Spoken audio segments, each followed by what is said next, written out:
Shabbat Shalom, brothers and sisters.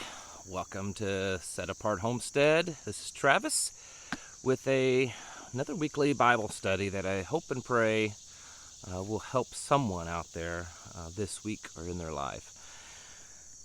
Was thinking and praying about today of what to say, and on my daily videos, I've been saying a lot of stuff that could come across as being depressing or fear-mongering or just all the negative things that are going on in this world today. And there's a lot. There's a lot going on. And I never for once want to come across as being someone that's, drumming up fear or, bringing so much negativity that it kind of becomes depressing. I think that we have an obligation and probably should be aware of what's going on in the world, so that helps us become more prepared. And I felt led to kind of bring a message of maybe some hope and maybe a little guidance in that. One of my sons turned 12 last week, and I've been having conversations with him more and more lately on just being a man. He's getting to that age where he's crossing that barrier from being a child to being, a teenager almost. And so I've been talking to him about that and just what it takes to be a good man, to be a good father, to be a good husband, to have, a good honor and great courage. And I told him, I said, it's not easy being a man, to be a good man. This world is filled with just men. But I think this world is lacking in good men. And I told him, I said, in the world today, what is acceptable to be a man is either to be this brutish, fearful, strong, but yet lacking of compassion, lacking of empathy, harsh, cruel, violent. That's usually one version of a man. And then the other version is this hyper-feminized, weak, frail, delicate, scared man. And it's almost that it's not acceptable anymore for a man to be both strong and courageous, to also yet have compassion and be able to control his anger and to be able to control his strength and be able to control the potential violence within him. That kind of man just isn't acceptable anymore, because it's easy to accept the weak and easy to demonize the violent, but to have both, well, they don't know how to handle that. And so I've been talking to him about how to be a good man, you have to both be capable of doing horrid and violent things when the time comes. You have to have that mental and psychological capability. But that in most of your life, you need to be able to keep that under control, so that you can be a compassionate and loving and good person. I believe Jordan Peterson talks about this a lot. And so I think that also pertains to us today. And, so even if you're a girl, a lady, the idea, the philosophy, the theories will still pertain to you.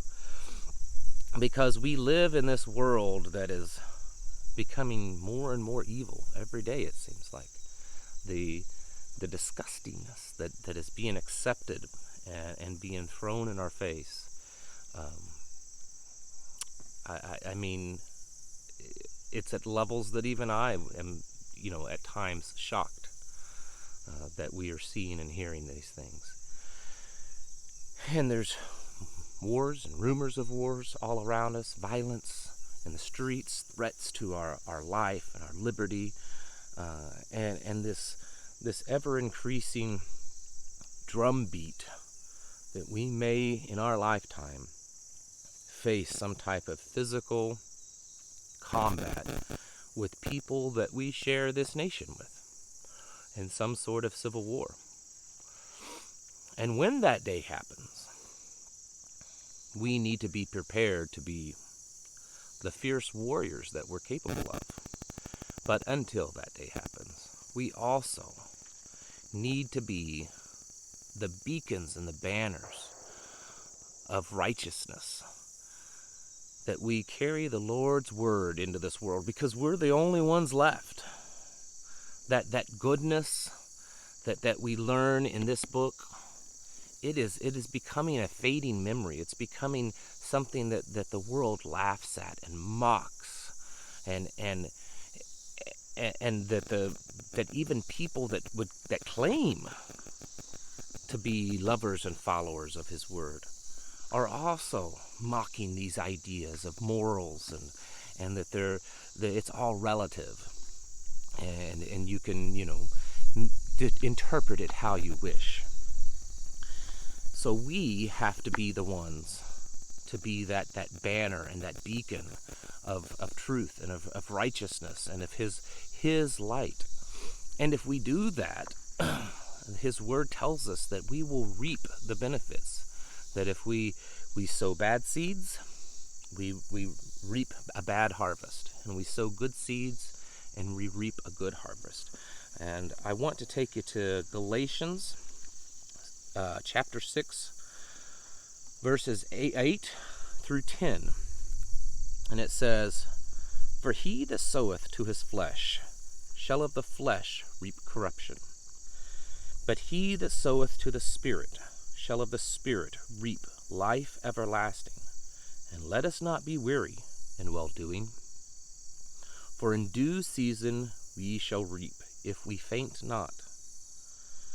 As we have therefore opportunity, let us do good unto all men, especially unto them who are of the household of faith." So there's several things here that I'm taking in and reading. That, number one, if we sow seeds of the flesh, and we know what those are. We know what the seeds of the flesh, these fleshly and worldly desires, if we sow those seeds in our life, what are we going to get? I hate to sound like I'm speaking out against specific things, because I don't want to, come across as putting people down. But if you allow your children to listen and to watch sexualized, violent, immoral things, then what do you think you're going to reap from that? If your children are constantly listening to music or watching TV or movies that glorify these worldly, vile, sinful things, what do you think? If you yourself do that, if you yourself spend more time speaking words of corruption, speaking words of deceit, and speaking words of against his word or against the values that are in here, then what do you think that you're going to reap?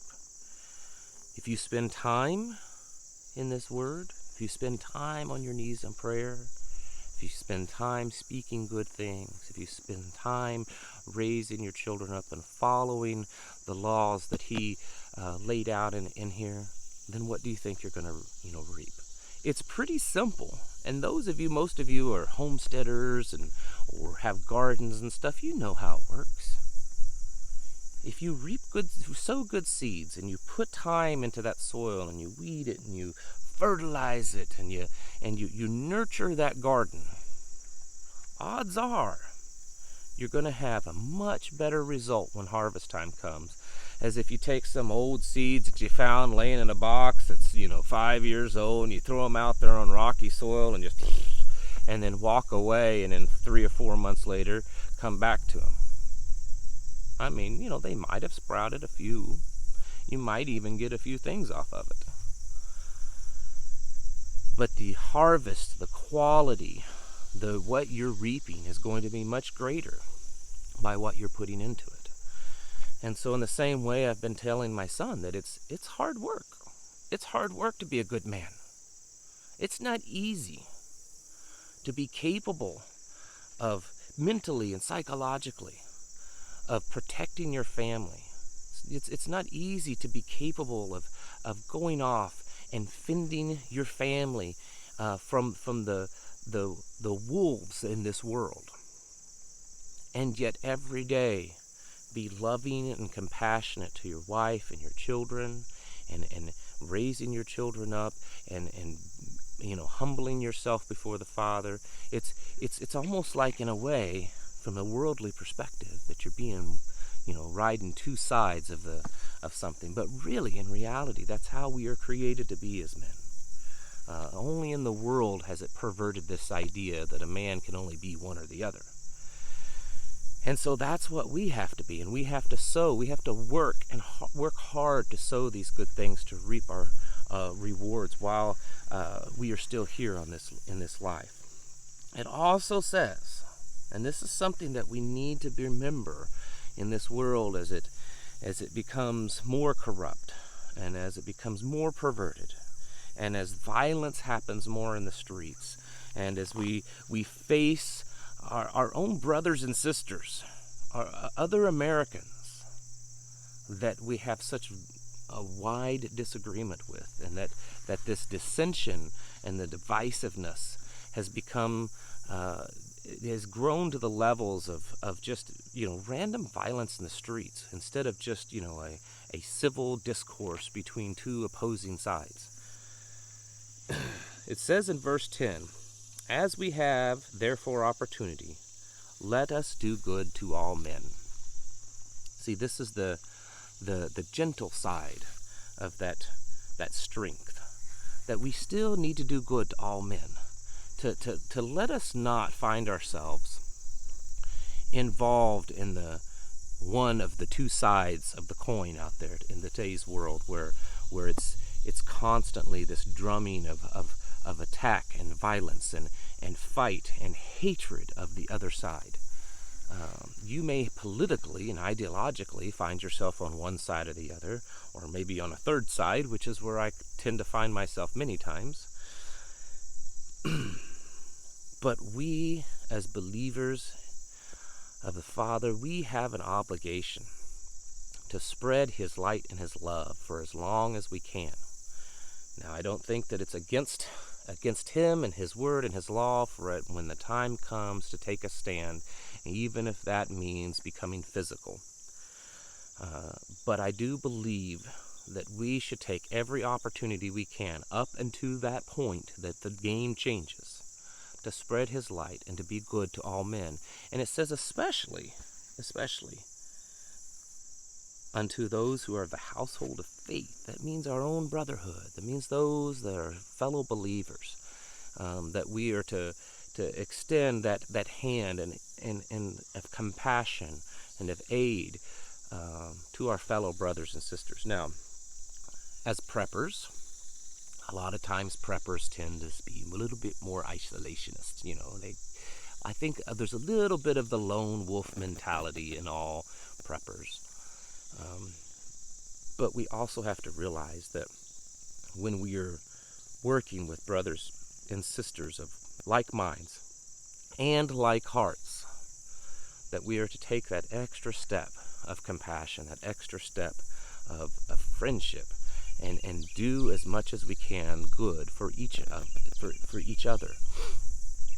You see, I believe our greatest goal and mission while we're here in this world is to spread His Word, to spread His love, to spread His light. That is kind of our great commission to do that. And while we are living in a world of darkness that we've probably never known before, this world may possibly have never even known this level of darkness. Now more than ever, in that darkness, there is a great need for His light. And you and I can be that light. And as you all know, in absolute, complete darkness, it really doesn't take that much light to show the way. You don't need some great, bright, loud, beaming, powerful spotlight to shine light on a path in total darkness. Even just one small candle can do the trick. And that's what we must be, because although this world is crumbling around us, and it seems that the end is nearer and nearer, and it very well may be, until that time comes, we have a duty and an obligation to reap good seeds in this world, and to spread His word, and to spread His light, and to show love, and to show compassion in as many ways as we can. That does not mean, again, that we don't stand our ground when that time comes. But unlike the rest of this world, we do have that obligation to be the truth and the light bearers in this world. And I hope that through all the confusion and through all the hatred and all the violence and all the great confusion that's going on in this world today, that we can find ourselves as being that great light bearer for His truth. And I hope that at some point this week that everyone will be able to do that and spread just a little light and a little hope to someone in this world. All right, folks. Thank you all for watching, and I'll catch you in the next video.